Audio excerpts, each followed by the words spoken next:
before, for those that were with us last time, I have some pre-made questions, but this is an open forum, so feel free to ask some of your own too. In the room tonight, I know we have a lot of our camp students, we have some extra students from campus, and we have our Professional Development Institute in here, students in here. So this is open for you guys to ask. It's an interactive, right? So none of you are making any noise with our interactive evening so far, just so you know. That's okay. All right. So our very first question I have for you guys that kind of goes outside of work-life balance is, how did you choose your career path?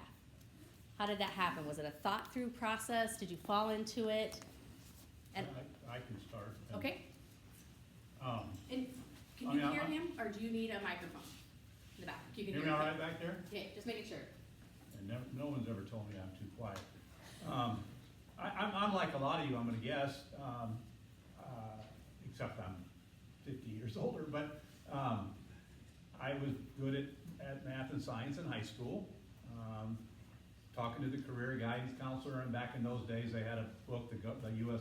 Department of Labor published of all these careers, and you know, they said that engineering is something you ought to go do, and I researched it and really thought chemical engineer would be for me. So I came to this school, emerging from Minnesota, as a chemical engineer, not knowing what a chemical engineer did. And went to school here and had a really good experience here, and was glad I had picked chemical engineering. Was fortunate that I got summer internships all 3 summers, so freshman, sophomore, junior year, progressing kind of up the knowledge chain. And my last one was with Dow down in Freeport, Texas, and I really loved it. I loved the company, and it was applicable to what I was learning here. And so when I got an offer from Dow, I went to Dow, and I really never looked back. So I kind of, like most of you, kind of fell into it, and then just enjoyed it, and I never ever considered anything else. I never, you know, I had friends who went on, and my best friend here at school, you can speak to this, we were together, you know, we always were buddies for 4 years. He said, I'm not gonna go interview for jobs. I'm gonna go to law school. So he got his chemical engineering degree and he got a law school, and he's had a very successful career as a lawyer. That didn't happen to me. I stayed engineering the whole way. So I was also one of those kids who was good in math and science, but I had no clue what I wanted to do. And I was at a holiday, and one of my uncles said, well, you should go be an engineer. And I said, okay. So I very much fell into it. I remember my first internship at Cargill. I'm pretty sure my mouth was on the floor as I'm walking on scaffolding and all over this enormous plant, because I truly had no clue what it meant to be an engineer. And what I will say is that it is okay to try things, and then as you grow and mature, you may say, you know what, I want to go down this path. I started as a plant engineer, and I thought for Dow Corning. I thought that I wanted to be a quality engineer, but it was always kicking around in the back of my brain. I actually really like the law too. And so that's the path I went down. But I, you know, 2 very different career changes. My mother told me she'd never speak to me again if I decided to go to med school after I made this abrupt change. But even in the legal field, I've made a couple of changes. So I was a litigator in private practice for 10 years, and then I went in-house at an energy company. I didn't know anything about how that works, and we're regulated, and just in a completely different space. So this is a little bit of a rabbit trail from Shelley's question, but what I want to say is I've had students ask to come in and talk to me, and they're kind of anguishing over, I don't know what kind of lawyer I want to be. And I sit there and laugh and go, you're not supposed to, because you've never actually done any of this before. So I think there's lots of people in the world that have gone down Rich's path, and they stay on that path, but I also want you to give yourselves permission to try new things, because I think sometimes that path isn't clear, and it can go down a whole bunch of different areas and give you all kinds of experiences that then build up that expertise that make you ready to take that next move. And that's great, I did that too, I took smaller steps, Yeah. because I stayed engineering. But engineering, no matter whether you're a mining engineer, a civil engineer, it is very, very broad field. And you can do those things between companies or within a company. But her advice is dead on.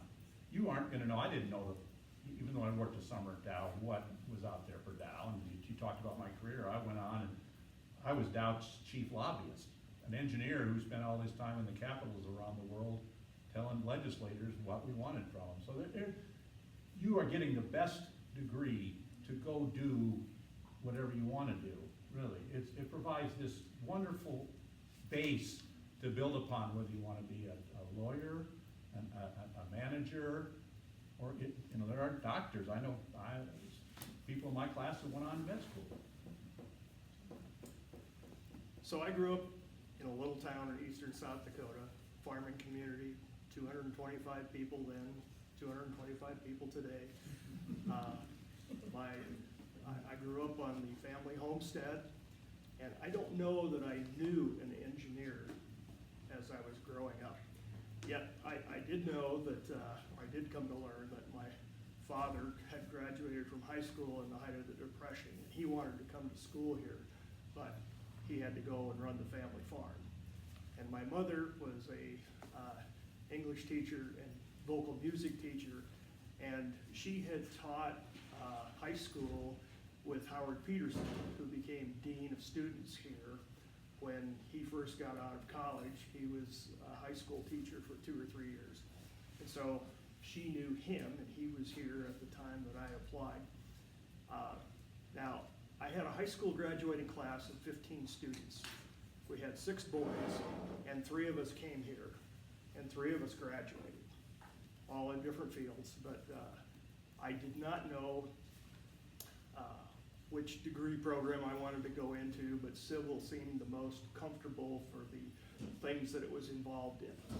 So as I started interviewing when I was a senior, I had the opportunity to work for an oil refinery as a construction engineer in Chicago, a chemical plant in Charleston, West Virginia, a consulting firm in Wisconsin, and a coal company in Denver. And what I really found was I wanted to stay in the West. So I chose the coal company in Denver.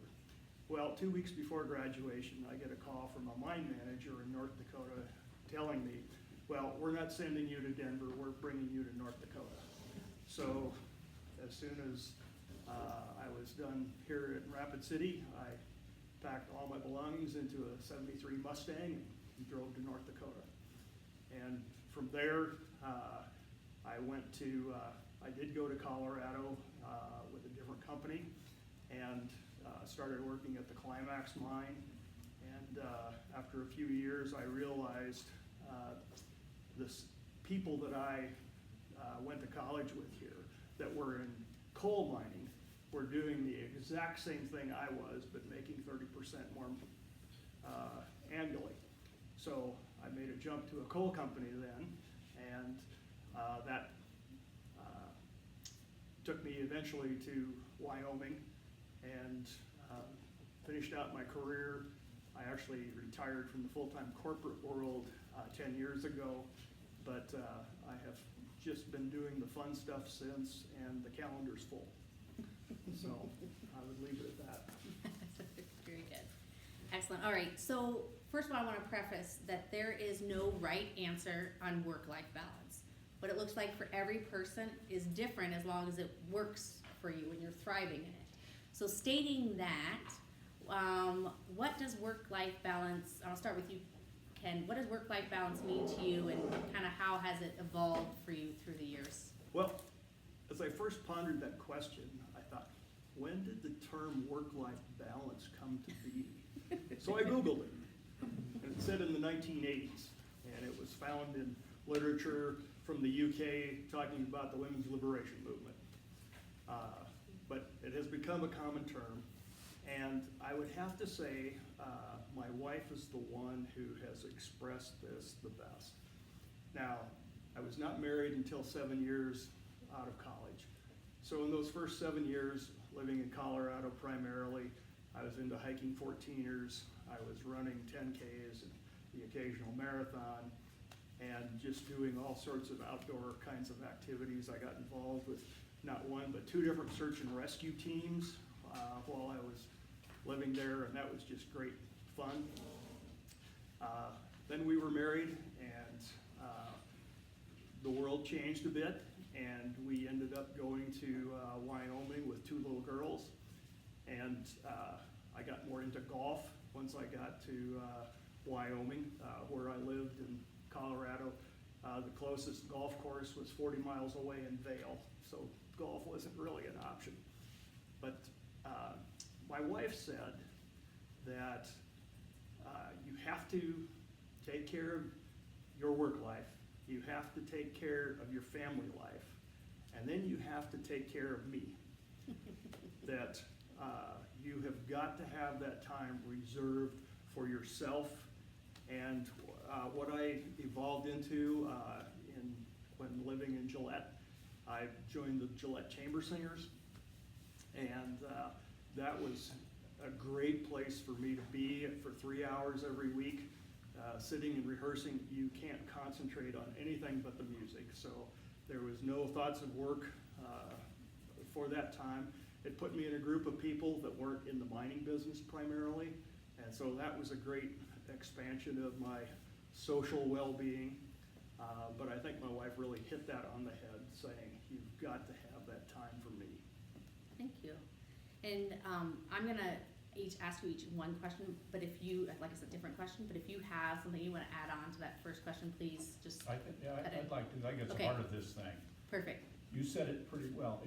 You define work-life balance. I'll just tell you, my 40-year career, I typically was the first guy in the morning and the last guy out.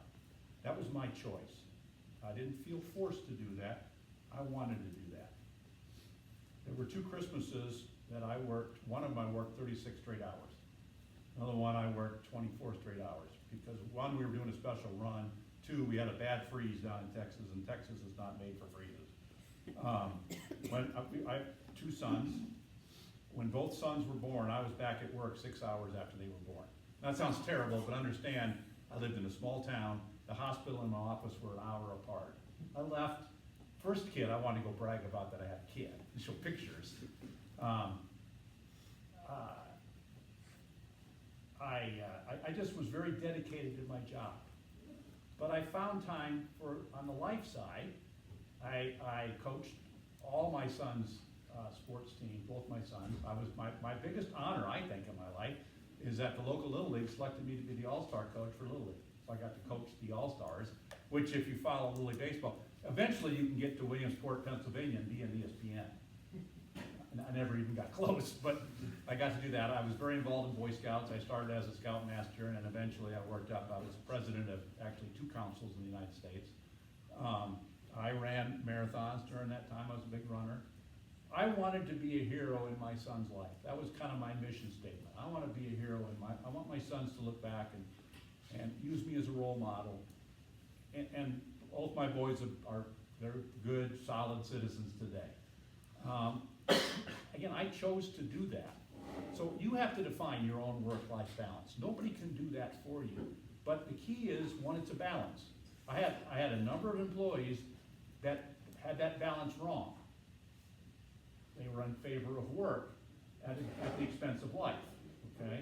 And that's not good, because you're getting a burnout. I had a lot of employees who did the other way, and they would use it as an excuse. I'd say, hey, I need you to work this weekend. That's really upset my work-life balance. Well, you gotta work. You gotta work. And the way that works is you have to, the best skill you can learn is how to manage your time and prioritize. So you talk about golf. I was a big golfer before we had kids. Once we had kids, I pretty much gave up golf, because that was a big chunk of time. And I would rather be doing something with my kids when I was home than being at the golf course. Now, one of my sons grew up to be a good golfer, so I got back into golf because I could go do that with him. But it's just a matter of prioritizing. And I had jobs when I got into corporate jobs where I was traveling 50% of the time. Now that scared the crap out of me when I got that job. to the point where I sat next to my son, he was 4 years old, and I felt like I was never gonna see him again. But then I got into it. I was smart about my travel. I only had to miss 2 weekends at home and all that time. And again, I chose things to give up on the personal side of things so that I could give it to what was most important to me, which is my kids. But I never, for the 40 years, felt like I missed anything in my kid's life, even though I did. People will say I was somewhat of a workaholic.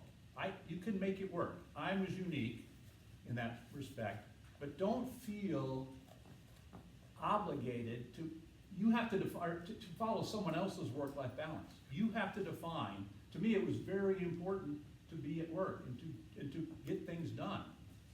That fulfilled me. And if I wasn't doing that, I wouldn't have felt good at home. So you really have to get that balance is your call, not anybody else's. Thank you. So I have a slightly different twist on this question. Okay. So we have a director on Black Hills Corporation's board. She's also a director for T-Mobile and has had a very distinguished career.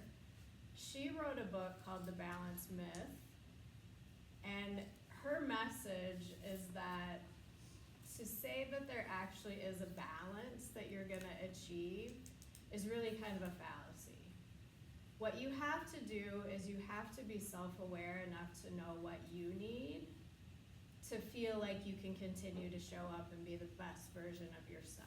So, I will have moments where I'm kind of raging around the office and I'm maybe not being as patient as I should be, and I've had to learn that's because I didn't get to the gym that week.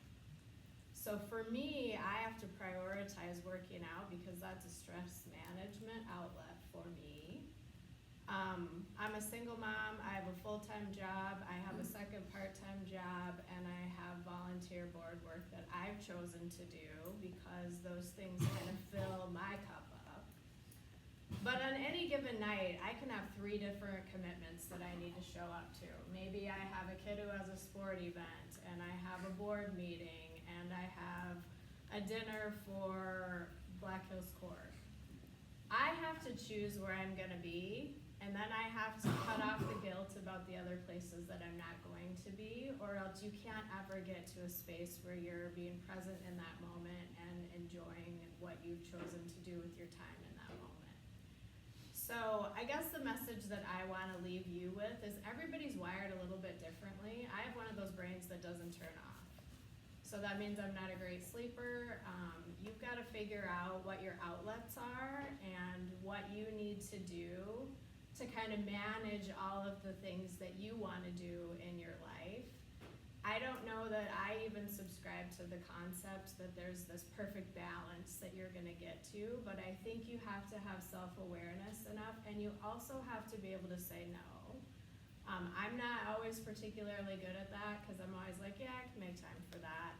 I've had to realize over the last few years I actually can't always, and then that puts me in a position of telling people for an opportunity that maybe I otherwise would like to do that I just can't do it in that moment. So that's the message that I want to send is I don't want to create this perspective that I think there truly is a balance and we're all trying to work toward it all the time. I think it's making choices and then being okay with the choices that you made, but also recognizing what each one of you needs to be able to kind of make it through that week in a way that you feel good about it when it's over with. And whether it's, joining the choir, I might not have the right word, Ken, but those outlets that you need to kind of fill up your space, I think are so critically important because it's very easy. I've done it myself where you are the first one in and the first one out, and you're exhausted when you get home and you're not engaging with your kids because you're too tired. And so for me, it's just really kind of trying to be deliberate about choosing where I spend my time than necessarily trying to get to that term that implies that I've balanced it all. Perfect. So since we're talking to young professionals here, what advice would you give them when they start their work life? Because like right now you guys are in school life where it's 24/7, you're running constantly just to be at camp or to be at this activity and get your homework done and then have maybe a little bit of a personal life in there. It'll slow down when you get your first job a little bit, especially if you're not married and have kids. It'll slow down a little for you. But what advice would you give a young professional who's struggling to set boundaries between work and their personal life? Did anyone Well, I do said what you it before, but number one thing is learn how to manage your time. In school, it's managed for you, really. I mean, you gotta pick the time to study, but you know what homework to do and when, and you know when the tests are gonna come. In the professional world, there aren't a lot of hard deadlines. Okay, there aren't a lot, you're gonna get more work handed to you than you can possibly get done. You have a capacity about you, no different than the plant, if you're running a plant, than the plant's got. But people who are assigning you work don't know what that capacity is, and you don't know what your capacity is. You have to figure that out, but you can increase that capacity without burning yourself out by learning how to manage time. And you can find time to do the thing at work and the things you want to do at home. So time management, learning how to say no, learning how to prioritize, learning how not to do the things that are low priority, because you can't possibly get everything done, and not worry about it, and learn how to make that call. What is the most important thing? What is the least important thing? Don't be afraid to make that decision, and don't be afraid to fail at that decision. So you say, this is low priority. Well, a week later, you find out, ooh, guessed wrong, it was high priority. Now, if it was super, super high priority and you guessed wrong, there's another issue there. You aren't gonna guess wrong all that often, and when you do, you can get out of that. It's not a fatal flaw. But I think that's the most important thing. Increase your own personal capacity by learning how to manage your time. Okay, to follow up on that, unless one of you want to jump in on that, how can a young professional learn how to say no effectively? Like, I need you to come in at 6 in the morning because we've got a phone call, but we also had you work till midnight the night before. How would you go about that? Yeah, I think that's a tough one because sometimes you don't have the option to say no to those discrete things. So I think as a young professional, you should take advantage of the opportunities that are presented to you, and sometimes that does translate into working more than you want to that week. But how do you balance it out over time? I would say that when those opportunities present themselves, you have to make a decision about whether or not you want to engage. Because to say no to, I need you to work this weekend, or I need you to come in early, may make that opportunity go away. And I do think those opportunities are so critically important because every new thing you get to touch just helps you build that decision-making process about what you want to do as you go through your career path. But if you have a grind, which they happened at Dow Corning for me, they happened at the law firm all the time, and they happen all the time in my current job. How do you dedicate that time in that moment, but then get that space to kind of do those other things that you need when that big opportunity has come to a conclusion? That would be my perspective, because it's a hard space as a new employee to come in and say, yeah, I'm not gonna work tonight till midnight because I'm kind of tired and I've got something I already committed to do. You've got to decide in that moment where you need to spend your time, and maybe it means you do have a grind that's short term, but then how do you even that back out once you get over that big project? So that would be my perspective, is just you're gonna have those moments, but how do you balance it out over time? And if your life is turned into every week is one of those moments, then maybe you've got some decisions to make about the space that you find yourself in. I mean, go ahead. I would add that you need to take the view of a project manager, and that is set a schedule and be disciplined. This really came to life to me when I was working in Washington State with 2 different public relations firms. All the people that worked in the PR firms really cut their teeth on elections. And so the election was the deadline. And I would guarantee half of the public relations employees in the US are going on vacation tomorrow, just because the election is today. But what was tough about having those people work on our project that it was all pointed to getting a permit. And that end date just kept moving. There was no fix to the end date. And that drove them kind of crazy, and because they were used to having an end date. And I would just transfer that example to this question as set a schedule, be disciplined. Yeah, to build upon what Amy said, in that particular example that you said, it is hard to say no in that case for the reasons you talked about. Because it is an opportunity.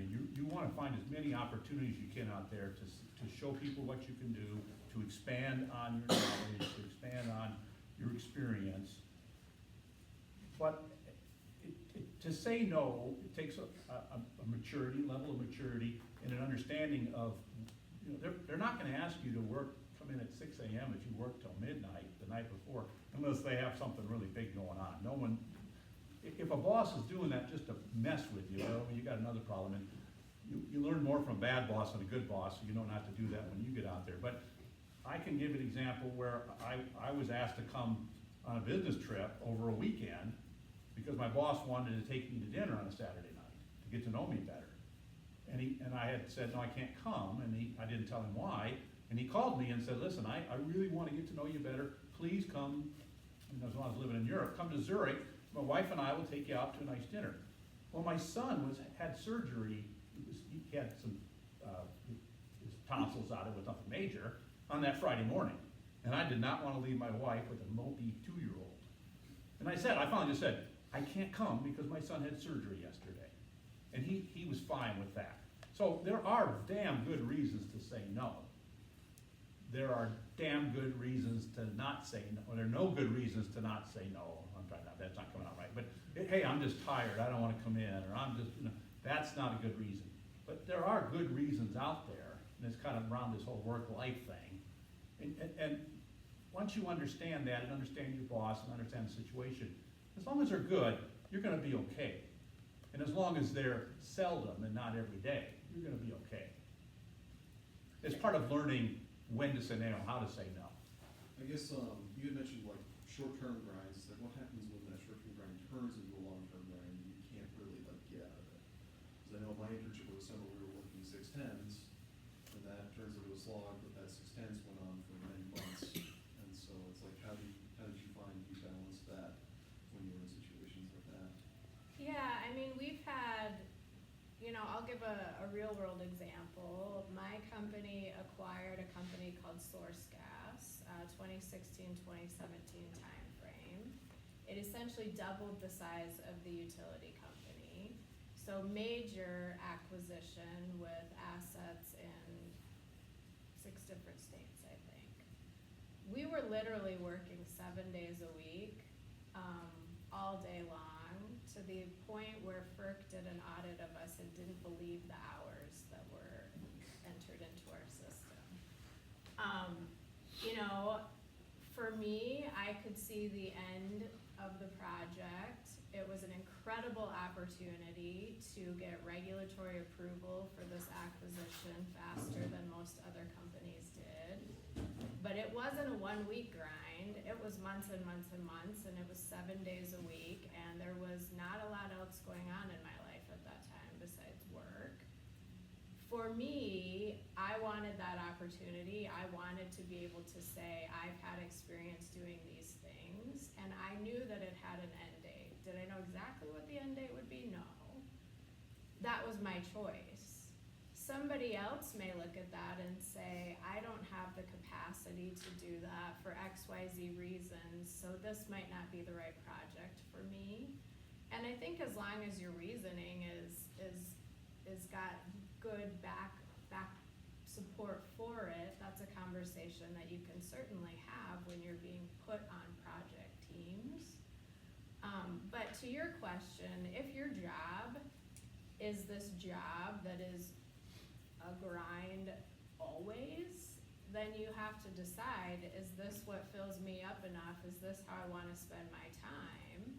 And that's where some of those different career paths and different career changes present those opportunities, because maybe you found yourself in one that's just not gonna match the choices that you wanna make for your life. And so it really is kind of, I think it's deciding what you wanna do as a career. And then when those opportunities present themselves, are they something that you're willing to take on? Because I've never had an 8 to 5. And I've been in several different fields in several different spaces, but I'm wired to wanna do those things when they present themselves. And not everybody wants that. And so for me, it's kind of choosing how you wanna spend your time. And maybe there are projects that you say, I just can't take that one on right now. And I was gonna just add to that, and this may be changing, because the workforce that I went to in 1982 and adapted myself to and then eventually supervised, the only jobs that were 8 to 5 were hourly jobs, people who punched a clock. And they were typically, where I came from, they were shift workers. So someone was gonna come in and relieve them. Anybody else who wanted to be successful couldn't work an 8 to 5 job. They just couldn't produce the results that were gonna need to be. Now, you guys are different than I was, just a different generation, and I saw that as I was leaving my career. So that may change, but from my experience, 8 to 5, just, you'll get by, but you won't be successful. Now back to just turn it around a little bit. If it's something special, we in my line of work, we had turnarounds. With great big multi-billion-dollar chemical plants, and every 7 years or so, we take them down for 2 months and clean them up and do all sorts of work. And, we'd have thousands of contractors in there, and our engineers would go on shift work, okay? And it would go on, and in your case, you would see the end. The goal was the plant got put back together and would run it. You had a schedule. Typically, you didn't hit the schedule because something messed it. You got into a distillation column that was full of carbon or something like that, but you could see the end. But everybody, no matter how superhuman they are, they have a breaking point. They cannot, you can't get their capacity any farther. And that situation tests that. A good leader knows that, so as you grow up, and you can do some things to help ease that burden. You can, instead of giving you can work your schedule, maybe give somebody 2 days off or somebody 4 days off in the middle of it. You can celebrate halfway. One group I know, they sent flowers home. Now this was back when the workforce was majority male, so they were sending flowers to the wives saying, thank you for letting your husband be here. You can do little things like that to kind of get morale up. But it's that end which would keep you going. You knew the end was coming. That's a great question. And I Yeah, love it, thank so you. feel free, anyone else, jump in with a question.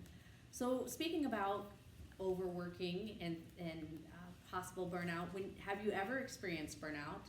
And if so, what were your signs that you were experiencing that burnout, and how did you overcome it? Or what did you do to change it? You sound like you thrive in it, Rich and Amy. I think so that was part of my problem. And now I retired 3 years ago, and I'm just like Ken was saying, I've stayed busy because I thrive in being challenged. I don't watch very much TV. I read a lot. I have picked up golf again. It hasn't picked me up, but I've picked it up again. And I'm very involved in school, as you were saying. I do a lot of volunteer work at school. I'm just happy when I'm doing something that's resulting in a result. I want to deliver something. I want to be involved in something's going to be delivered. And I guess to avoid burnout, I would always look to what's the end game here? What am I going to get? As you get up into leadership, it's what is the team? What do we get coming towards? And I've always goal-driven, results-driven, and I think that's what kept me going, is I was good at understanding the results that needed to be delivered, then developing a strategy and plan, and then leading a group to get to that point. And I think that kept me sane the whole 40 years. How about you, Ken? Well, the closest that I fit that mold was the 3 years that I was president of Millennium Bulk Terminals, because I was living here. I was commuting to Portland, Oregon every Monday and coming home every Friday. And there were other people in the staff who were away from their homes that were there. And we this was a controversial project. We were trying to build a coal export terminal on the Columbia River right in the middle of Ecotopia. And we were trying to win the hearts and minds of the people in the community. And we were very successful in doing so because it was very much a working class community. People understood jobs, that was important, and what we were doing was more important than their view on climate change. But, so we were out in the community. I joined the Lions Club. Other staff people joined different Rotary groups and other service organizations like that, just so that we had a presence out in the community. People could talk to us, ask us questions. And so that involved a lot of evenings. And so my wife was here, and that was a strain. But I found it refreshing to, even in the wintertime, to come home and be here at 20 degrees in the sunshine, because in the winter it's raining all the time in Washington. Sorry. So that was 3 years, but I really did kind of reach the limit of what I could do, and we had a transition plan to change the leadership as we went along, and the project went on without me. Okay, nice. Amy, do you have any? Yeah, I would say about in the last 1.5 to 2 years, I had to kind of have a come to Jesus with myself. I was working 6 to 7 days a week, and that source gas acquisition had been done for years. And I had to decide that's not how I want my life to be structured. I had to make some choices and spin some work off to some of my other team members.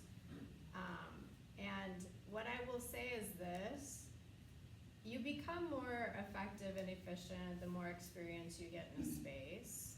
So I didn't know what governance for a publicly traded company was when they asked me if I would consider being a corporate secretary. I had to learn a whole new space, which took more time. So I become more effective and efficient the more that I've learned it and the more times that I've done the repeat work. But I also had to peel some things off of my plate. I had to delegate some things to my team. And I had to just say, no, I'm actually not going to do that work this weekend because I've got some other things that I want to spend my time on. Now, the practice that I've had to really get my arms around is that there are certain things that have to be done, and the way my brain is wired, if they're not done, then I'm sitting here in the back of my mind thinking, oh my gosh, I need to do this and I didn't do it, and am I gonna have time to get it done? Like, I'm a terrible person at yoga because of this. I'm not doing what I'm supposed to be doing, and I know it. I've not been successful at meditating, but I know a lot of people fully believe that that is wildly beneficial. But I've had to say, because, the things that are not fun or that you don't like to do, you get them done, but they're not the first thing you're gonna pick up that day. I've had to say to myself, no, I actually need to do these 3 things before I check out for the weekend, because if I don't, I'm gonna sit and spin about them all weekend. So I had to be able to look at my work list and go, what are the things that are gonna make me crazy if they aren't done, and maybe I should just get those done before I go enjoy some time with my family and my friends this weekend. And so I had to be very deliberate about that. And that's the prioritization part of time management. You don't do the easy things or the fun things first, you do the most important things first.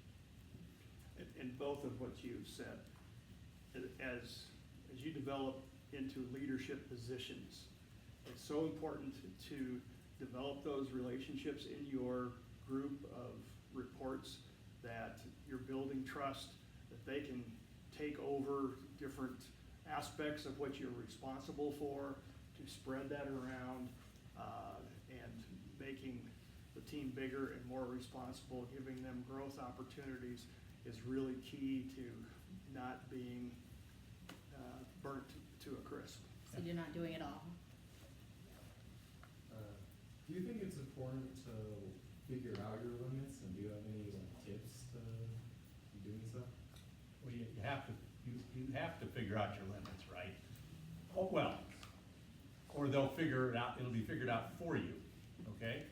And it may not be the limits that are real, they may be perceived, and they may be negative. I don't have any real tips, other than all the things we've talked about today are tips that can help you find those limits and expand those limits on either the work side or the professional side. I don't know if you guys. Yeah, my tips would be you do have to figure out your limits. You've got to figure out what spaces you can successfully manage, because your plate will just continue to grow. And so it's also figuring out what your outlets are to manage the limits. So for me, like I said, it's exercise. That's my stress relief. For somebody else, it might be something completely different, but you've got to make time to channel that energy out, because otherwise it just builds and builds and it becomes unmanageable. But I think it's also deciding for yourself, what are the things I enjoy, what are the things I don't enjoy. You're gonna get the opportunity to do a little bit of both, no matter what career path you go down. But then it's figuring out those outlets, because I think that's so critical. And everybody's wired a little bit differently. Everybody's brain turns off during different activities. I think you've got to create your own self-awareness, because what works for me is not necessarily going to work for you or for Shelley. And so that's really where you've got to kind of figure out in your own mind what you need to manage what's on your plate. And about those outlets, mine is exercise as well. I run. I still mow my own lawn. Even when I was a VP and CEO of us, I still was mowing my own lawn, because I found I wouldn't be disconnected from work, but I'd be creative. I'd be thinking about things just randomly, the things you do when you're just doing mundane sort of things. And I came up with a theme for safety in our company. I just was saying, we need to do this, and then I came up with a theme. Drive to Zero, we called it. And I went to work the next day and I said, hey, guy, I called up our safety guys and said, I think we need to have a theme around, and I got paired with a great PR person. That came about because I was mowing my lawn. It had nothing to do with, I wouldn't do anything with work. So those outlets help you disconnect from the discipline part of whatever you're doing, and your mind, again, it's me, my mind freed up, and it allowed the clouds to clear and some new things come in my head. I also came up with who should be playing first base at Little League when I was doing that as well. So those outlets are good for lots of reasons. I would just say, how do you answer the question, are you happy? Excellent. So speaking about having, a minute ago, Ken, you mentioned having people that you, in your support system professionally, that you could pass things off to. But how important is it to have a strong support system, not just professionally, but personally, and how does a young professional build that, especially that professional support system and networks? Well, I would just say, first off, going into a new job, find a mentor or two. Some companies have official mentors. I heard one of our alumni yesterday say he found the official mentors were not as helpful as the unofficial ones. So I think it starts there, and you all need a social network. Thinking this through, being in the mining business, well, every mining community in the country has an SME chapter. So going to SME, meeting other people where you are the same place as they are in your career, and making those relationships work with people who are working in different companies. You can talk about, pluses and minuses for what you each see with your different companies. Helping build that network is a really good thing. So, and continue to build that through the community. just get as much support as you can into your life. So to add to what Ken said, you know, I've had moments in my career where it's, what does that mean? Go find a mentor, right? To just walk into somebody's office and say, hey, will you mentor me? It feels not organic to me. So, and others it would be, but for me, that wasn't an easy thing for me to wrap my brain around. But when I went to work for the utility company, it is acronym driven, it is complicated. I would literally go to meetings, and I'm the lawyer in the room, so everybody's looking at me thinking I'm gonna tell them what to do, and I have no idea what they've talked about for the last hour. I very quickly figured out who are my teachers. And I would go to them and say, I don't know what just happened in this meeting. And they'd kind of laugh and they'd say, sit down. And they would walk me through it and tie things out. I'd write the acronyms in the side of my notepad and go Google them after the meeting if I didn't know what they were. But that is how I found mentors. It wasn't just going up to somebody and saying, hey, would you be willing to mentor me? It was finding the people in the organization who I knew were willing to be my teachers. And that's how that relationship happened. So I think you need work mentors, but also finding people in the community that you can learn from is another really valuable add, I think, to your toolbox. So think about opportunities using my example from one work setting where I found my teachers, but how do you build relationships in different facets of your life, because then those mentorship relationships kind of happen organically. To answer that question, I look at it two ways. One, it's the professional support network. I was very fortunate. I worked for a big company, same company for 40 years, with 35 to 50,000 employees at any one time, full of experts. I knew my limits. So when I was having an issue with corrosion inside a distillation column, somewhere in those 50,000 people, there was a metallurgist who I could call, and so I knew my limits, and I got that was my professional network. Hey, I got a question about cooling towers. I got a question about this. I could find those people. I didn't need to go to my Perry's Chemical Engineering Handbook or whatever. I could find those people. And then on the soft skills development, if you will, I agree 100% with them. I never saw organized mentorship program work. You know, you get assigned a mentor. It wasn't, you used the best word, it wasn't organic. I never saw that work. I was assigned a mentor. Hey, Rich, you need to go meet with this guy. So I'd call him up and I'd go meet with him, and we'd have a sit down, then we'd never meet again. The best mentor-mentee relationship were those organic ones. And lots of times, I look back, oh, that was a mentor-mentee relationship, but it wasn't labeled such at the time.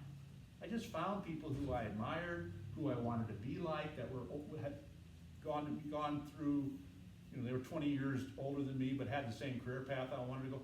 I found them, they found me, and it just worked out. And that was the best. So I have, before we get into some networking time, I have one last question for you guys. So you guys talked about prioritizing and time management and things like that. Do you have any tips that helped you stay productive? Is there something you use personally? Like Elon Musk does block timing on his calendar. So he doesn't give himself a list of 1, 2, 3 things to do. He blocks out time on his calendar. Is there something you personally do? Just that, I tried that. But did you?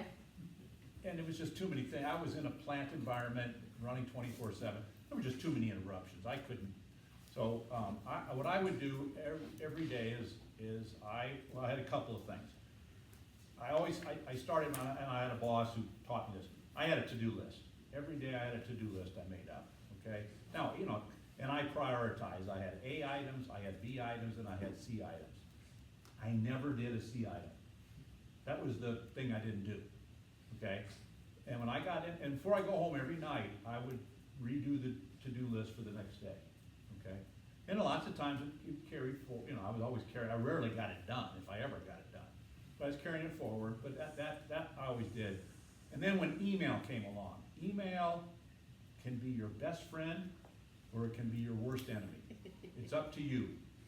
depends somewhat who's out there. That can be the biggest waste of time. So some hints, I put a whole presentation together for my staff, because I just saw, email allowed me to be that coach of the baseball team, email and the invention of these things. So I could be away, and if something happened, I could get it. But to this day, this does not drive my life. I don't have the little dingy thing turned on where email. I didn't have it on this, I don't have it on my computer. So I didn't react to every email. That's the biggest waste of time. When I'd get I'd set aside a time. That'd be the only block timing I would have. I'd do it right when I got to work in the morning, right before lunch, and then before I go home. I would try to go home every night with an empty inbox. I would see people who have 1,000 emails in their inbox. It just befuddled me. How can you manage yourself with 1,000 emails? Because what happens is I read it, and I'll get to it later. I read it, and get to it later. I had a 2-minute rule. If I read it and I could solve the issue or whatever was in that email in 2 minutes, I did it. If not, then I filed it. And on Microsoft Outlook, I could take it out of email and stick it into to-do list and give it a priority. But yeah, that's part of time management. Learning how to control your own time and don't let other people control your time. An email, if they really want you, they'll call you or in some cases text you. But in a corporate environment, if they're emailing you, don't feel that you gotta answer them right away. It'll kill you and it will burn you out. So I'll just add one comment to the email conversation. I've had this discussion with many of my team members.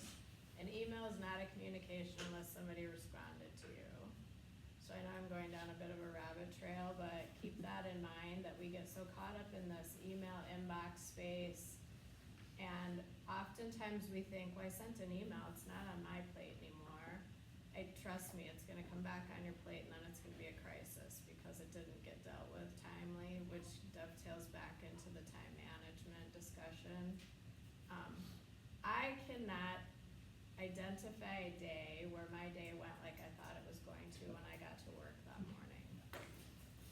It does not matter if I block my calendar. If someone has a crisis, that block is not going to hold, and oftentimes it's not even a crisis, but something does need to be addressed. So that has never particularly worked for me. I have on occasion told my assistant, unless someone's bleeding, you cannot let them in here because I do have to get this done, but that is a rarity for me. List making is what kind of keeps it all together for me.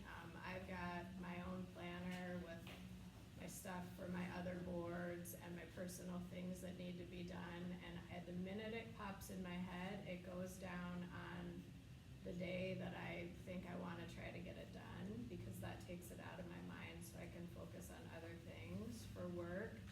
I don't do what Rich did with prioritizing necessarily A, B, and C, but I'll flag the things that absolutely have to get done. And I just keep this rolling to-do list. I'll refresh it periodically because it gets too big. But that's the only way that I've kind of figured out how to keep those things in front of my face, because you will get to a point where you are getting thousands of emails, and I can read an email, and if once it drops below my line of sight in my inbox, completely forgot what I read. And so it's how do you manage that communication flow? We are at a point now at Black Hills Corp. We've got email, and we've got Teams messaging, and we've got text messaging, and to try to manage all these different communication paths in an effective way really is pretty challenging. So you've got to figure out how you do it. Maybe it's foldering things in your email inbox, like Rich said, or making lists. But really, the information flow in the world that we live in today comes at you in so many different directions. And what I've said to my team is, if you need me, then you need to text me or call me, because these other paths are not gonna get my attention most of the time. So that's the other thing, is figure out how you manage all these different communication channels that you are gonna have to deal with no matter what space you go into. just a quick email anecdote, sorry, just how much email you get that is spam. It isn't really spam. It's not Elon Musk telling you who to vote for, but it's spam. One time I was in Europe, flying back to the United States. I was waiting for the plane in Amsterdam. So it was back in the US, it was middle of the night. Before I got on the plane, my inbox was completely empty. Flew home, 7-hour flight, landed in Detroit, turned my phone back on. I had 81 email messages. By the time I got to the gate, I had it down to 17. I deleted whatever 81 minus 17 is. You have to have that discipline, that prioritization. Then when I got back to the office, then I could go manage those 17. But I didn't worry about the other 50 some odd that I had. Going to the original question, I would just say you need to prioritize what 2 or 3 things you need to get done today. And make sure those get done. And the rest is either bonus time free or you can tap into other things that are further down the road. But for me today, it's do I have 2 or 3 things that I absolutely need to get done today and make a point of getting that done. Well, I want to thank, first of all, join me in thanking all these 3 panelists for speaking to us this evening and giving up their time. Before I let you go, though,